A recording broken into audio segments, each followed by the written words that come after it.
সাথে বন্ধুত্ব করি, মদখোরের সাথে হাসরে ওঠা লাগবে। জিনাখোরের সাথে যদি বন্ধুত্ব করেন, জিনাকারীর সাথে হাসরে ময়দানে ওঠা লাগবে।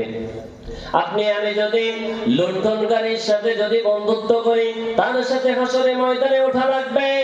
আবার যে পাঁচ ওয়াক্ত নামাজি, যে রোজা রাখে, যে তাহাজ্জুদ গুজারে, তার সাথে যদি বন্ধুত্ব করেন, আপনি ঠিক যেমন মানুষের সাথে বন্ধুত্ব করবেন, এক জায়গায় হওয়ার সাথে সাথে, এক মজলিসে বসার সাথে সাথে, এক জায়গায় বসে আলাপ আলোচনা করার সাথে সাথে, যে পাঁচ ওয়াক্ত নামাজ পড়ে আপনার সাথে নামাজের আলোচনা করবে। কথা বলুন ঠিক কিনা?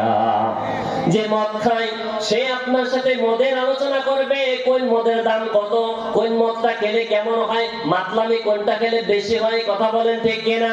যে গাঁজা খায়, সে সর্বদা আপনার সাথে দেখা হলে সেই গাঁজার ব্যাপারে আপনার সাথে কথা বলবে, আলোচনা করবে, কোথায় গেলে ঠিক মতো গাঁজা পাওয়া যায়।